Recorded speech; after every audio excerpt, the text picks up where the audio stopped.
Bismillahirrahmanirrahim. Assalamualaikum warahmatullahi ta'ala wabarakatuh. Alhamdulillahi rabbil alamin. Wassalatu wassalamu ala ashrafil anbiya'i wal mursalin wa ala alihi wa sahbihi ajma'in. Qala rabbi shrah li sadri wa yassir li amri wahlul 'uqdatam min lisani yafqahu qawli. Allahumma aftah alaina hikmataka wanshur alaina min khazaini rahmatika ya arhamar rahimin. Alhamdulillah, syukur kita kehadrat Allah Subhanahu wa taala kerana dengan izin dan limpah kurnia-Nya dapat lagi kita sama-sama meneruskan siri kuliah Maghrib di surah At-Taqwa. Dan terima kasih kepada barisan ahli jawatan kuasa surau kerana masih lagi mempercayai, memberi peluang untuk saya sama-sama berkongsi. Dan saya minta izin di hadapan saya sekiranya ada yang lebih arif, ada yang lebih berpengetahuan berkenaan bidang yang saya sampaikan ini. Kalau ada salah silap, mohon untuk ditegurlah. Okay. InsyaAllah pada malam ini kita akan berkongsi ataupun berbincang berkenaan dengan surah yang seterusnya, iaitu surah Al-Masad, ataupun dipanggil juga dengan surah Al-Lahab. Kerana apa? Dalam surah ini diceritakan berkenaan dengan Abu Lahab dan keluarganya. Sebab tu dia dipanggil surah Al-Masad. Al-Masad ni maksudnya tali yang dipintal, ataupun kalau Al-Lahab tu maksudnya kisah berkenaan dengan Abu Lahab lah. Okay, sebelum kita pergi kepada tajwidnya, mari kita sama-sama baca surah Al-Masad ni. Okay. Bismillahirrahmanirrahim. Tabbat yada abi lahabin wa tabb. Tabbat yada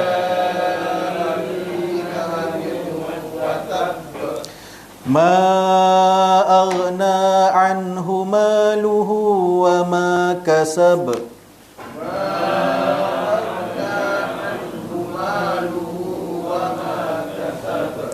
Sayasla naran dhata lahab.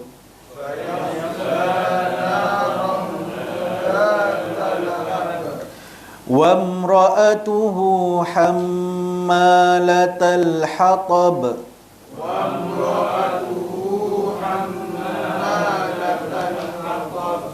Fi jidha hablum min masad.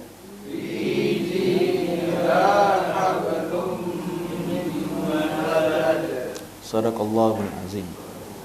Okey, kita pergi kepada dia punya tajwid. Ambil masa sikit ni nak tulis. Panjang juga 5 ayat.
Okey.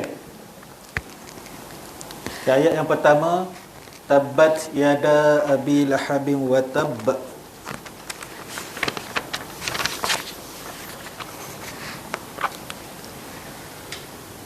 Tabbat yada abi. Okey, berhenti situ dulu. Okey, tabbat tak ada. Cuma kat sinilah biasanya kita gelecoh apa? Kadang-kadang kita ni baca tabbat tiada, kan? Tabbat tiada, tabbat iada, matikan ta, ambil huruf ya. Tabbat iada, jadi tabbat tiada, kan? Apa yang tak ada. Okey, yada abi. Okey, kat sini ada huruf mat, ada tanda panjang. Okey, setiap huruf mat yang bertemu dengan hamzah, dia ada hukum dia. Kat sini dia jadi mat jaiz munfasil. Okey, mat jaiz munfasil. Mat jaiz munfasil terjadi apabila huruf mat bertemu dengan hamzah dalam dua kalimah. Okey, boleh baca 4 harakat ataupun 5 harakat. Kadar panjang dia. Dia terjadi apabila huruf mat ada 3, alif, waw dan ya, bertemu dengan huruf hamzah. Yang macam kat sini huruf alif bertemu dengan huruf hamzah dalam dua kalimah. Dua kalimah ni, yada ni kalimah 1, abi kalimah 2. Maksudnya dia ada 2 makna. Itu maksud 2 kalimah, 2 perkataan. Dia jadi mat jaiz munfasil. Okey, seterusnya yang kedua, abi. Okey, abi ni ya mat asli lah.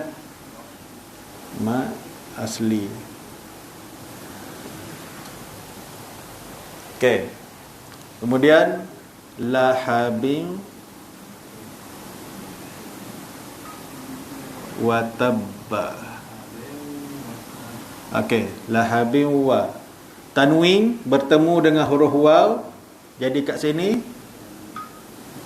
dia jadi idgham ma'al gunnah. Idgham ma'al gunnah. Idgham ma'al bersama, beserta dengan dengung. Huruf dia huruf idgham, tanwin bertemu dengan waw dan kena berserta dengan dengung. Ada dengung. Lahabiu, mulut muncung. Biu wa tabb. Okey. Okey, kat sini dia akan jadi qalqalah akbar. Okey, qalqalah kita dah sentuh sebelum ni, ada 3, kubra, sughra, akbar. Ketika dia akan jadi qalqalah ketika kita berhentikan bacaan. Sekiranya kita mewakafkan bacaan, nak berhenti kat situ, dia watab.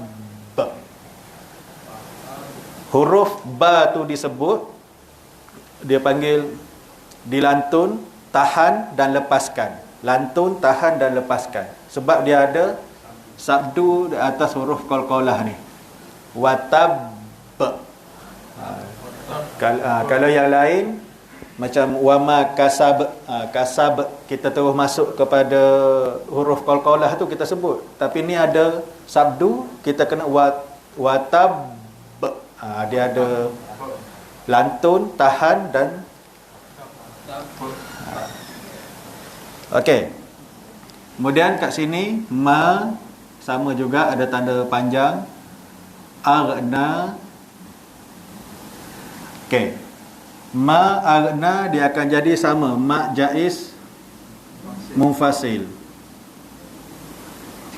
Mat jaiz munfasil.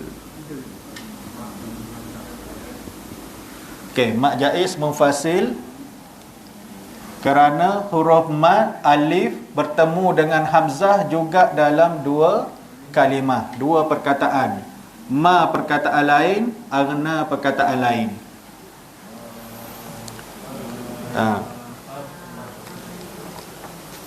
Okey, seterusnya berapa dah?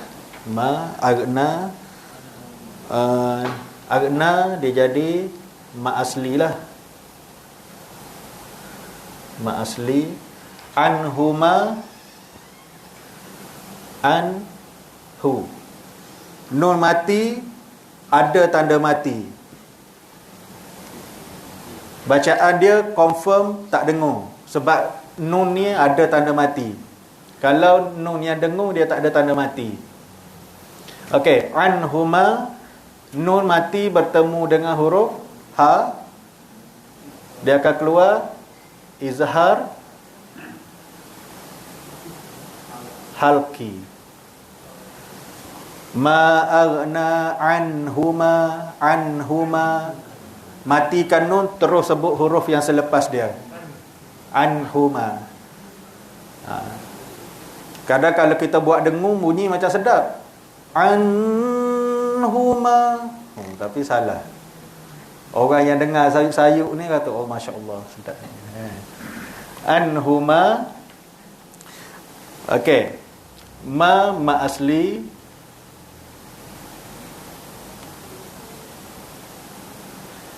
Luhu ni dia ada waw kecil. Biasanya waw kecil ni dia ada waw kecil ataupun kepala ya kecil dan ada waw, tulis kecil juga. Tak nampak kan tu.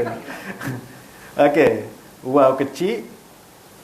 Dia waw, dia ada kepala ya, lepas tu dia ada waw yang satu lagi ni dia ada tanda panjang. Kat sini jadi yang waw kecil ni dia jadi maksilah qasirah. Maksilah qasirah. Okey. Wa ma kasab,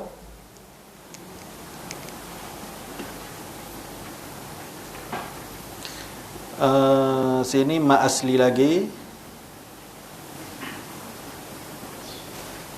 Tak nampak, kita tarik kat ni sikit. Boleh lah kita. Okey. Mana dah tadi?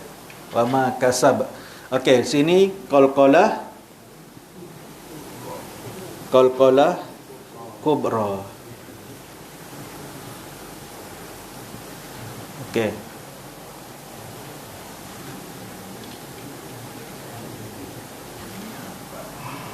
Ada lagi tertinggal? Tak ada. Okey, seterusnya ayat yang ketiga. Sayas,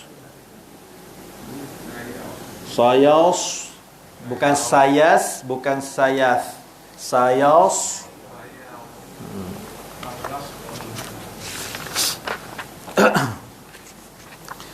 Okey, sayas la. La ada alif kecil, ma asli. Ma asli senang tak? Na, ma asli juga.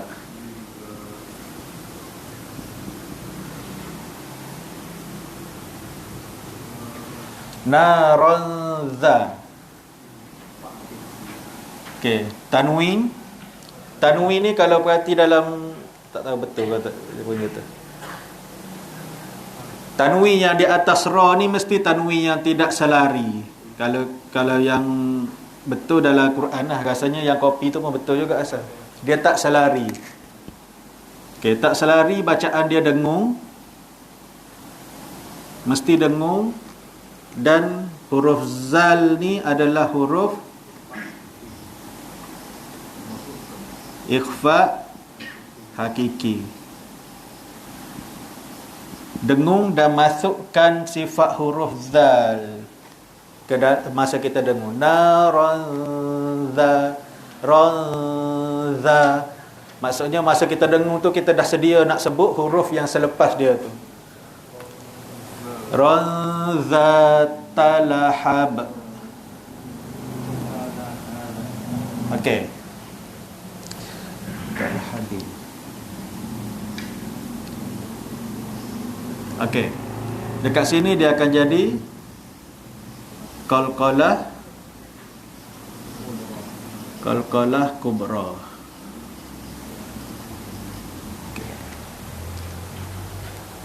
Itu kalau kita berhenti. Kalau sambung, dia jadi idgham ma'al gunnah. Kalau kita sambung ni, kita rujuk kepada yang kita belajar yang berhenti je lah. Okey. Wamra'atuhu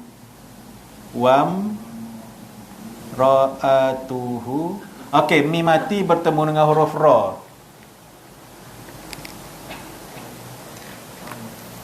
Mim mati bertemu dengan huruf ra, izhar syafawi. Izhar yang banyaklah dalam Quran. Huruf mim, setiap huruf mim yang mati bertemu dengan semua huruf kecuali huruf ba dan huruf mim sendiri adalah izhar syafawi. So kat sini dia mim mati bertemu dengan huruf ra. Mim mati bertemu dengan huruf ra, izhar syafawi. Wa mra'atuhu hamma. Okey, dekat hu ni pun ada waw kecil. Jadi mak silah tadi.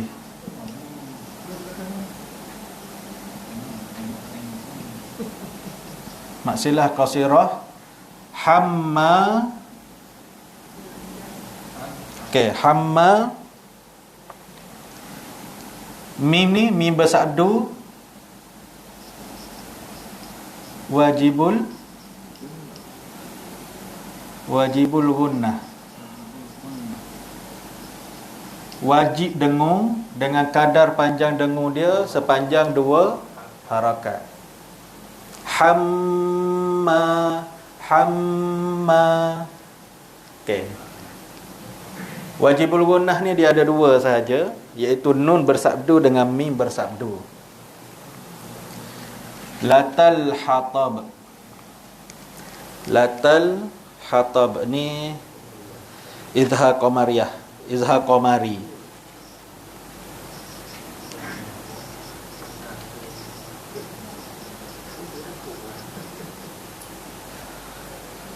Hatab.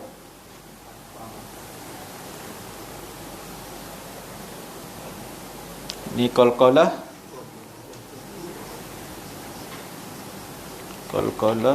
kubra. Rasa cepat pula. Okey, fi ji diha ma asli. Ji ni pun ma asli. Ha ma asli. Senang.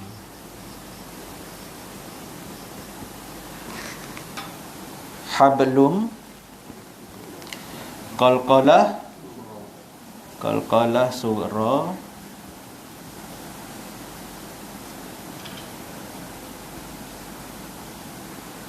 Okey, hablum.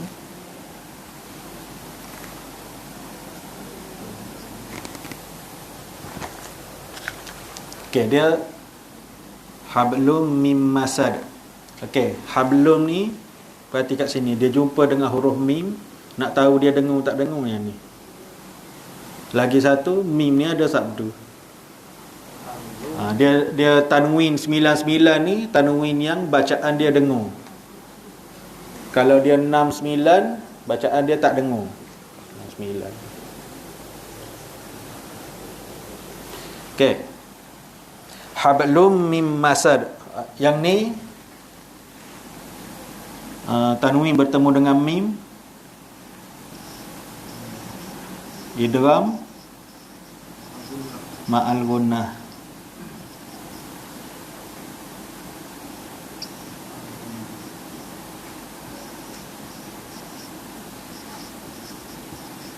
Okey. Dekat sini idgham ma'al gunnah.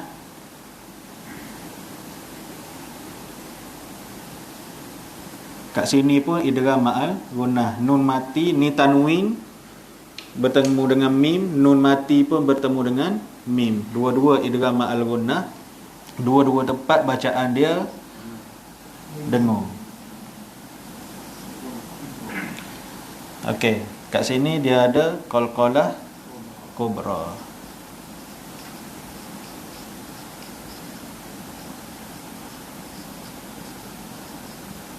Okey. Dan kalau perasan, biasanya kalau hujung surah, baris yang ni mesti ada huruf mim.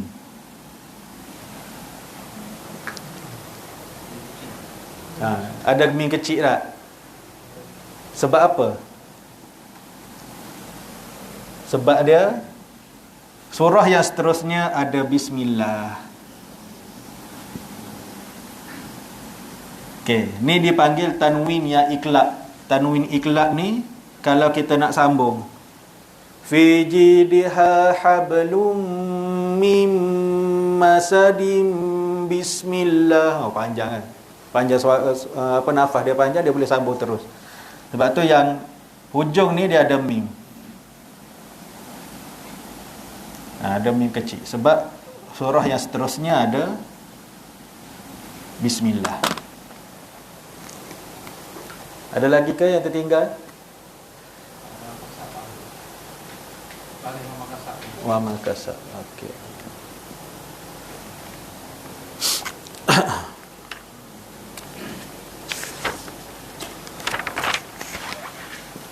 Okey, so apa yang kita jumpa sebelum ni tak pernah jumpa ke? Mak jaiz munfasil. Mak jaiz munfasil, kita ulang sekali lagi, apabila huruf mad bertemu dengan huruf hamzah dalam dua kalimah. Kalau dalam satu kalimah, mak wajib muttasil. Contoh dia as-sama. Dia panjang juga, ada hamzah, ada mad, ada hamzah, alif bertemu dengan hamzah, tapi dia dalam satu perkataan. Ini jadi mak wajib. Okey, yang tadi kita jumpa yada abi dengan ma'aghna, mak jaiz munfasil. Cara panjang bacaan dia 4 ataupun 5 harakat. Okey, kemudian ada ikfa hakiki. Yang dalam surah pendek-pendek ni jaranglah kita jumpa ikfa hakiki ni, yang jarang-jarang jumpa. Okey, ikfa hakiki masuk masa dengung, masukkan terus sifat huruf ataupun sebutan huruf yang di depan. Huruf ikfa hakiki ada 15. Satu zasaddaka fasik datazin syazza. Boleh kira lah. Sin, sad, ta, jim, zai. Okey, saya hafal lagu tu ya. Sebut dia punya perkataan dia tak? Okey. Atau tak ada tak? Okey. Kemudian kita nak sentuh sikitlah berkenalan dengan surah Al-Masad ataupun surah Al-Lahab. Okey, surah ini, surah Al-Masad ni adalah surah yang ke-111 daripada 114 surah yang terdapat dalam Al-Quran mengikut turutan yang ditulis. Ditulis Al-Quran ni zaman Al-Quran ni dia ditulis semasa zaman pemerintahan Saidina Osman. Pengumpulan Al-Quran berlaku zaman Khalifah Abu Bakar dan Umar. Selepas kewafatan Rasulullah, Saidina Abu Bakar pun dia bincang dengan Saidina Umar macam mana kita nak kumpulkan Al-Quran supaya Al-Quran ni tidak bercampur dengan hadis ataupun bercampur dengan benda-benda baru. So Abu Bakar pun dia kata, apa kata kita kumpulkan semua yang penghafaz Al-Quran dalam kalangan sahabat, dan kita juga ada kutubul wahyu, iaitu penulis-penulis wahyu, penulis-penulis Al-Quran, termasuk Saidina Ali dan sebagainya tu. Diorang berkumpul, orang yang hafaz duduk satu tempat, orang yang menulis duduk satu tempat. Zaman Saidina Osman dah ni. Yang sebelum tu, masa tu dah ada orang yang tulis. Dia dengar daripada Nabi satu-satu wahyu, ayat Al-Quran dia orang tulis dekat pelepah tamar, dekat batu, macam-macam lah cara penulisan macam tu. Tapi bila sampai waktu yang betul-betul dikumpulkan Al-Quran menjadi mushaf resam Utsmani ni, masa zaman Sayyidina Utsman lah. Sayyidina Utsman panggil semua, susun mengikut surah, kemudian masukkan baris, kemudian dia panggil, saya tak ingat siapa dia, ada seorang sahabat yang masukkan ilmu nahu, nak tentukan baris depan, baris bawah, baris depan, bawah, atas tu. Dia masukkan ilmu nahu pada masa tu, kemudian boleh disusun. So jadilah surah Al-Masad ini surah 111 dalam 114 surah yang terdapat dalam Al-Quran. Surah ini diturunkan di Mekah dan mempunyai 5 ayat. Okey, surah ni diturunkan di Mekah, iaitu diturunkan sebelum berlakunya penghijrahan Rasulullah sallallahu alaihi wasallam ke Madinah. Sebab kalau kita logik pun, surah berkisar kepada Abu Lahab ni memang berlaku di Mekah lah. Sebab Abu Lahab tak pernah ada sejarah dia di Madinah, yang dia pergi sebelum tak terlibat dengan ajaran Islam ni, yang dia pergi berniaga ke apa tu, tak kira lah. Okey, Al-Masad bermaksud tali yang disimpul, yang dipintal. Surah ini menceritakan tentang Abu Lahab yang telah memusuhi Nabi Muhammad sallallahu alaihi wasallam. Kesemua ayat dalam surah ni dia cerita pasal Abu Lahab dan keluarga dia. Abu Lahab, yang lebih tepatnya Abu Lahab dengan isteri dia Ummu Jamil nama dia. Okey. Kemudian surah Al-Masad juga dipanggil, ataupun nama lain bagi surah Al-Masad adalah surah Al-Lahab. Abu Lahab ni dia orang yang sangat terkenal di Mekah pada masa tu. Dia juga ada setengah riwayat yang cakap dia ni adalah pengerusi Baitul Mal dekat Mekah pada masa tu. Maksudnya bank Mekah tu duduk dengan dia. Okay. Dia ni dia macam orang kata kalau kita sekarang politician lah, orang politik. Dia ada kroni dia ada pengikut dia. Tu hebatnya Abu Lahab. Okey. Tapi pada bila dia ada kuasa untuk menguruskan kewangan kota Mekah ni, ada satu ketika sebelum terjadinya peristiwa hijrah, dia sekat bantuan kepada Nabi Muhammad, dan siapa yang ikut Muhammad pada waktu tu disekat. Sehingga kan Nabi ni tak ada makanan, tak ada minuman, dan semua orang yang baru berapa kerap masuk Islam masa tu semuanya hidup dalam kelaparan. Sampailah Allah turunkan ayat lain untuk Rasulullah berhijrah. Okey, nama sebenar Abu Lahab adalah Abdul Uzza. Abdul Uzza, kerana dia ni adalah dipanggil hamba kepada Uzza. Uzza ni nama berhala yang ada di Kaabah pada masa tu, antara berhala yang besar lah, Al-Lata dan Al-Uzza. Okay, dan Abu Lahab ni juga adalah bapa saudara kepada Rasulullah sallallahu alaihi wasallam melalui Bani Hashim, ikut salasilah bapa lah. Okay, dia juga adalah besan Nabi, pernah berbesan dengan Rasulullah, yang mana 2 orang anak Nabi berkahwin dengan 2 orang anak Abu Lahab, iaitu Ummi Kalsum dengan Utaibah dan Ruqayyah dengan Utbah. Tapi perkahwinan dia orang ni tak lama, akibat desakan daripada Abu Lahab dan isteri dia ni, dia orang bercerai. So kalau nak ikutkan, Abu Lahab ni dia pada awalnya lagi dia memang dah ada hubungan keluarga satu dengan Nabi. Lepas tu dia juga berkongsi dinding rumah dengan Nabi tu, dia kongsi. Satu dinding, ni rumah Nabi, ni rumah dia. Tapi Allah rakamkan kisah dia dalam Al-Quran disebabkan oleh dia punya tentangan terhadap Rasulullah tu teruk sangat. Sehingga kan Allah tulis, kamu ni Abu Lahab confirm neraka. Naran zata lahab. Ada dalam yang kita baca tadi. Naran zata lahab. Allah janji.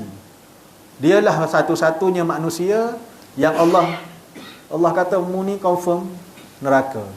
Orang lain tak ada, Firaun tak ada. Tapi Abu Lahab ni dia teruk sangat tentang Nabi sampai Allah confirmkan dia ni neraka. Okey, ayat yang pertama, tabbat yada abi lahabin wa tab. Binasalah kedua tangan Abu Lahab dan benar-benar binasalah. Okey, tabbat yada abi lahabin wa tab. Okey, Abu Lahab ni dia guna dua kali perkataan tabba kepada Nabi Muhammad. Untuk tabba ni kalau ikut tafsiran dalam yang kita guna, tabba ni celaka.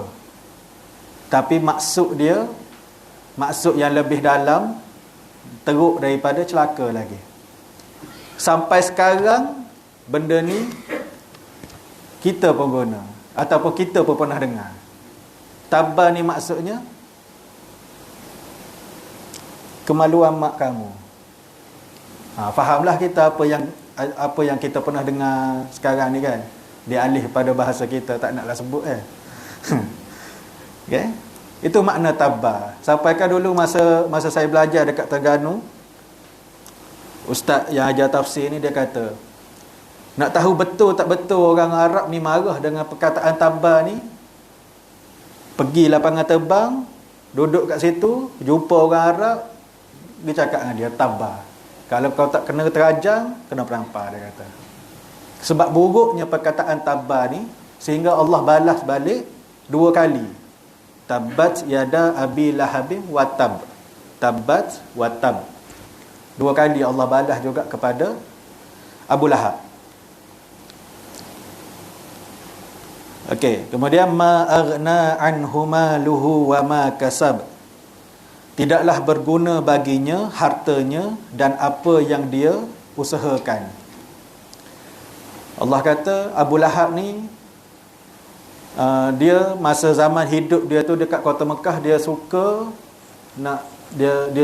suka berbangga dengan apa yang dia ada, kekayaan dia, apa yang dia ada, semua dia macam bermegah-megah dengan apa yang dia ada. Tapi Allah balas juga balik, Allah kata ma aghna anhu maluhu wa ma kasab. Tidaklah berguna baginya hartanya dan apa yang dia usahakan. Syarikat-syarikat dia, share dia, saham-saham semua tak guna dah. Okey. Okey, seterusnya sayasla naran zata lahab. Kelak dia akan masuk ke dalam api neraka yang marak menyala. Ni yang kata tadi, sayasla naran zata lahab. Allah dah janjikan neraka untuk dia. Satu-satunya manusia yang Allah janjikan neraka dalam Al-Quran, Abu Lahab. Okay? Ayat ini menerangkan tentang masa hadapan yang akan terjadi kepada Abu Lahab.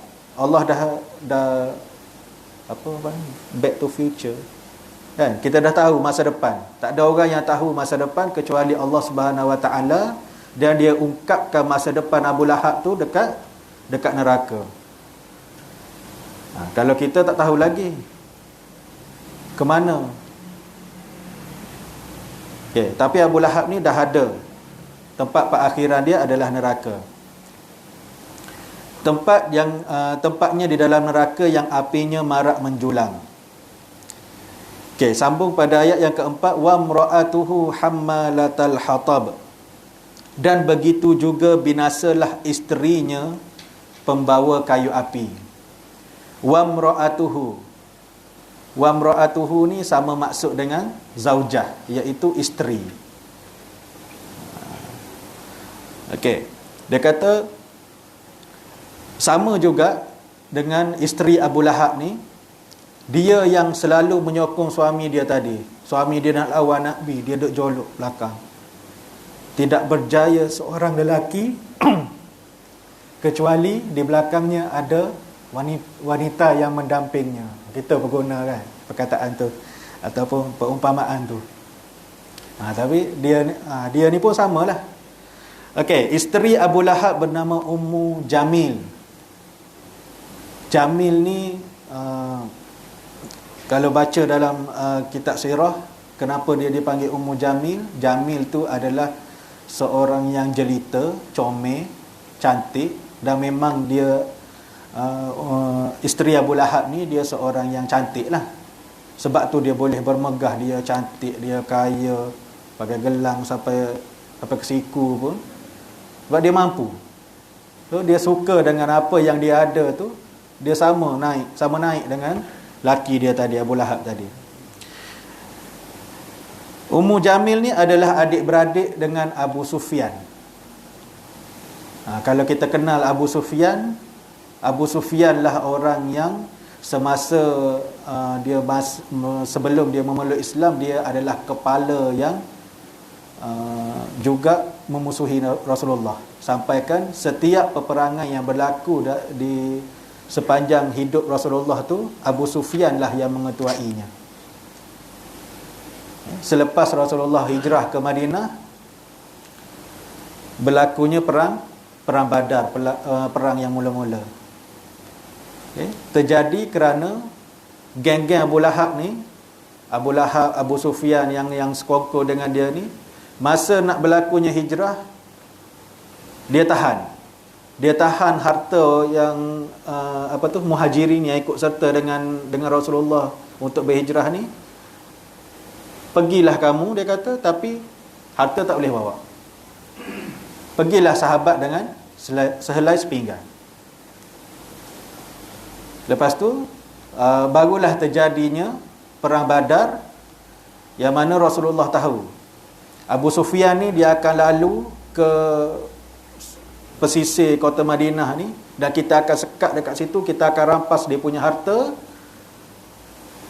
Kita suruh dia bayar balik apa yang dia telah rampas dengan sahabat-sahabat kita sebelum ni. Masa tu Rasulullah pergi dengan kelengkapan yang tak cukup. Yang kita tahu dalam riwayat ada 313 orang. Bukan semuanya ada pedang, bukan semuanya ada senjata. Sebab pergi nak takut-takut ke Abu Sufyan biar dia lari. Tapi rupa-rupanya Abu Sufyan ni dia ada perisik dia dah. Dia hantar perisik dia jalan dulu. Dia tahu rancangan Nabi Muhammad ni. Dia pun panggil geng-geng Abu Lahab dekat Mekah, bawa rombongan, lawanlah 1000 orang berlawan dengan 313 orang dalam cerita perang Badar. Tapi kalah juga. Dan masa itulah Abu Lahab, dalam perang Badar itulah Abu Lahab mati.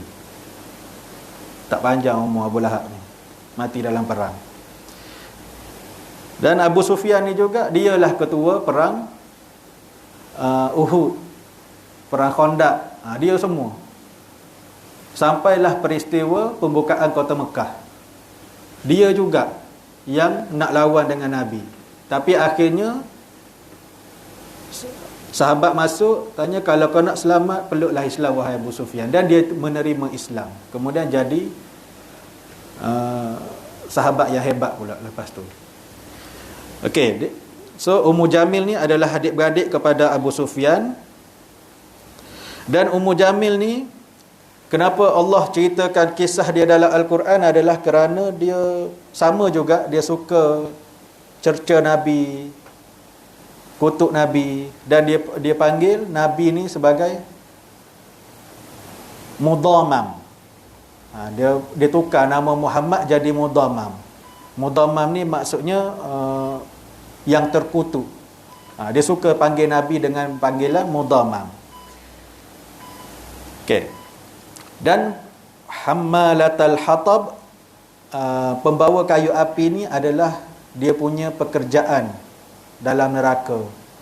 Dia masuk neraka, masuk dalam api, nak marakkan api tu lagi, dia sendiri yang bawa kayu api. Okey, dan yang terakhir fi jidiha hablum mim masad, dan di lehernya ada tali dari sabuk yang dipintal. Okey. Dan inilah azab yang disebut dan dikenakan kepada Ummu Jamil, ditambat pada lehernya dengan tali yang diikat seperti anjing. Dia mulia di dunia tapi dihina di akhirat. Dia dalam neraka tu dia tak boleh nak lari. Leher dia diikat seperti tali anjing. Ayat ni bukan saya guna ni. Tengok dalam kitab tafsir dia pun guna tali anjing. Okey. Okey, seterusnya dan yang terakhir sebagai kesimpulannya, kisah daripada Al-Quran ni adalah kisah-kisah yang sedang mengisahkan tentang diri kita sendiri ataupun masyarakat kita lah. Kenapa kita kadang-kadang kena juga tadabbur Al-Quran di samping kita baca. Memang kita baca hari-hari dah, tapi kita kena faham ayat-ayat dalam Al-Quran tu. Kadang-kadang apa yang Allah sebut dahulu terjadi pada zaman kita sekarang ni malahan lebih teruk. Kalau kita tengok kepada isteri Abu Lahab tu sendiri, pekerjaan dia pembawa kayu api. Cuba bayangkan kalau kita ni sekarang ada api yang kecil, kita sogokkan dengan kayu api, so api tu makin besar. Nak ceritakan bahawasanya kita jangan contohi perangai Ummu Jamil ini yang suka mengadu domba, yang suka menabur fitnah terhadap Rasulullah, sampaikan ada orang yang nak terima Islam waktu Rasulullah berdakwah secara rahsia dan terbuka di masa kota Mekah tu. Zaman kota Mekah tu ada yang nak peluk Islam, tapi dengar cerita daripada Abu Lahab dengan bini dia ni, orang tak terima Rasulullah. Malahkan orang lagi benci kepada Rasulullah. So nak bagi tahu dekat kita, jangan contohi perangai-perangai yang seperti ini.